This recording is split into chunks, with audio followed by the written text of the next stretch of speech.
This right here gonna be a cakewalk.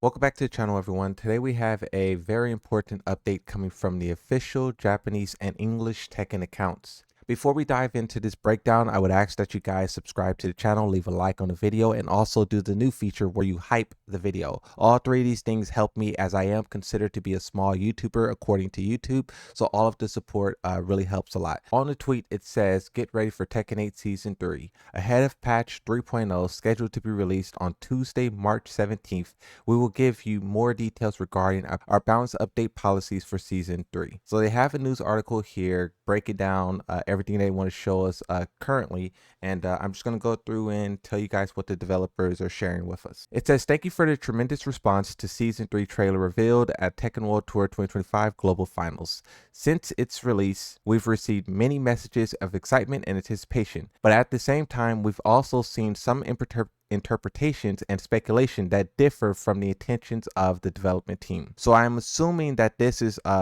referring to the back to basics. This is something that was memed across the entirety of the player base, and so many people coming to their own conclusions about what back to basics truly means. Some people thought it meant going back to Season 1. Some people thought Tekken 7, Tag 2, Tekken 6, etc. It says, number 1, battle balance adjustments and launch of Tekken dev feedback portal, which this is a beta that they'll be doing soon. This post provides additional clarification regarding the intent behind Season 3 battle balance policy in terms of refined balance and back to basics. On a side note, I am happy that they're clearing this up and they're just not like releasing Season 2 patch notes and letting the players like figure out what it is on their own, because we saw with Season 2 how terribly that went, where people felt lied to and betrayed. So the fact that they are trying to give us further clarification is a good thing. These terms do not denote a return to earlier Tekken battle systems. Okay, so they're saying we're not going back to Tekken 7 or anything like that. Nor do they imply drastic, comprehensive changes introduced in a single update. So this will be more in line with what we're already experiencing. In line with the current Tekken 8 battle system, Season 3 focused on refining areas where outcomes intend to be extreme, establishing conditions which decision-making and tactical judgments can operate more consistently. So right here, they're kind of confirming that they're not removing heat, not removing rage arts, not removing installs. They're just trying to make it more balanced. Now, this is what some people assumed, but once again, a lot of people were assuming the most extremes. Refined balance and back to basics aren't final goals. They are simply principles that help guide the team in evaluating issues and deciding on how to adjust the game moving forward. Refined balance reflects the phased and measured approach to adjustments, making incremental refinements after rather than rebuilding the system in a single step. So this is more in line with what Majin Obama was saying about how it would take multiple updates to fix this game. Maybe he knew something that we didn't, and maybe we're finding it out now. While maintaining the core mechanics of Tekken 8, Back to Basics establishes the criteria for assessment. Whether the exchanges, offense and defense functions appropriately, whether defensive and evasion decisions are reflected accurately in outcomes, and whether individual errors produce disproportionately large consequences.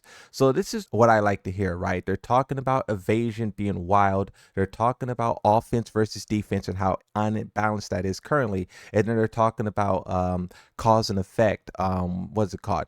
They're talking about consequences of actions. If you crouch under, do they recover super fast, and you trying to launch punish put yourself at risk? Or with punishing, sidestep and punishing. That's what it sounds like they're talking about here, which is all things that can be adjusted, and the game function way better because of it. It says, accordingly, Season 3 does not guarantee dramatic, immediate shifts such as sustainable strengthening defense or significantly weakening offense in ways that diverge from the intended gameplay philosophy of Tekken 8. For those of you who are not familiar with the philosophy of Tekken 8, it's all about attacking, it's all about high octane gameplay, and kind of what we've seen so far. Below are examples of adjustments included in version 3.0, starting from the point of Season 3 balance updates. So they say, example number 1, removal of wall splat following heat smash hit. That's a big change. Up to Season 2, heat smash hits yield disproportionately higher reward, often limiting the defending side's viable response. To mitigate these cases, Season 3 removes the wall splat effect triggered by heat smash on hit. And they have a video here that I'll go ahead and play now. We can look at muted. You can see they're using Harong as an example. He does a wall splat and it wait, what did that do? So this is okay, so this is season 3. I was gonna say that looks the same. So this is season 3 where he's going to do the heat smash and it does not wall splat for nothing. Now the question that I will ask is characters who have heat smashes that break floors or trigger floor explosions, will that still do that? If so, the characters who have those wall splats will become extremely stronger in comparison to the ones that wall splat. So they're not addressing it currently, but I hope that's something they're taking into consideration to maintain balance across the board. Continuing, it says revision of characters' specific power-ups, states, and heat. Up to season 2, if the activation of a heat also granted a character specific power-up state, power-up remained active even after heat ended. This enabled players to continue applying strong pressure derived from power-up beyond the duration of heat. In season 3, character specific power-up states will now conclude at the same time as heat ends. Or talking about heat and how after the heat ran out, you still had another install. So basically you won't be able to do that anymore. When your heat burns, so will your install. And that's huge because characters who had an install or characters who could gain heat had such an advantage over everyone else. So it's good to see that they're addressing that criticism. Here's the side-by-side comparison, and you can see that Claudio, the before and after. In addition to the system level adjustments outlined above, version 3.0 will also include balance changes to individual character moves. The patch notes will be available on March 17th, so the same time the update goes live. Balance adjustments will not end in version 3.0. Rather, updates will continue on an ongoing basis. Large-scale abrupt changes carry a risk of unintentional distortion of battle environments. Therefore, adjustments will be implemented gradually and continuously in alignment with the defined policy direction, including the conjunction with introduction of new characters. So it sounds like they are kind of guaranteeing they will do some changes. I know in the past they were very, very unwilling to balance the game while terms was going on.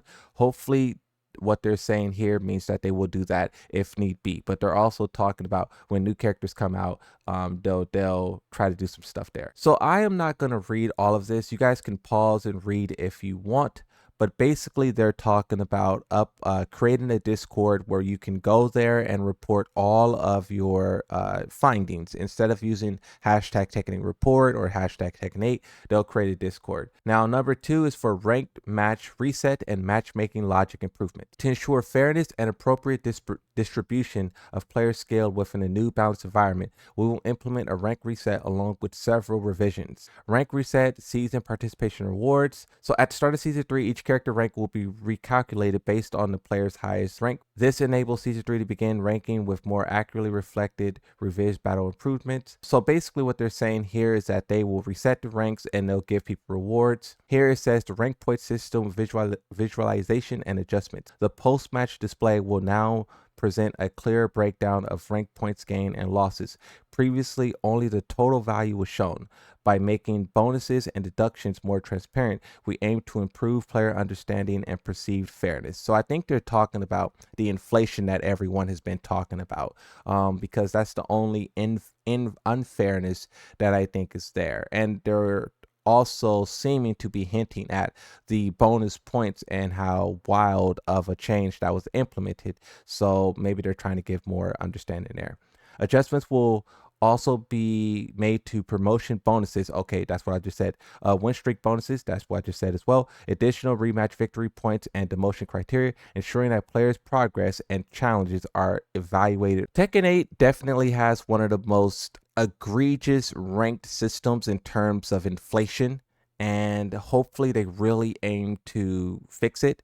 I know a lot of other games have inflated ranks as well, and I think across all of them, it's doing very nasty things in terms of the egos that it's creating amongst casual players, and it's creating a lot of crazy toxicity as well. I know they don't want people to be trapped in rank purgatory, but at the same time, giving the entire player base ranks that they are undeserving of causes a different problem, in my opinion. It says Matchmaking logic improvements. Matchmaking will be refined to reduce pairing between players of significantly different skill levels. Ranking logic of secondary characters based on matchmaking restrictions will also be reviewed to improve fairness while matchmaking. So basically, if your top character is like really high up and then you use a secondary character, it still matches you up with that same level of skill, which basically means you get stumped out and you're less likely to try other characters, and you will just kind of stay on your main character because that's what you're most comfortable with and that's what you're kind of good with, right? So they're trying to adjust that there as well. It says we have compiled and shared an overview of ongoing initiatives planned for Season 3, including in post version 3.0 balance policy and improvements to ranked match. To continue delivering updates that meet your expectations, the candidate feedback based on actual gameplay is essential. They say the developer feedback portal will open March 16th, so this is one day before the update goes live. So they want people to, one, join it, and then two, be there day one of the update to report anything. That's pretty much it for this. Hopefully you guys enjoyed my breakdown. Thank you for watching. Like, subscribe, and bye-bye.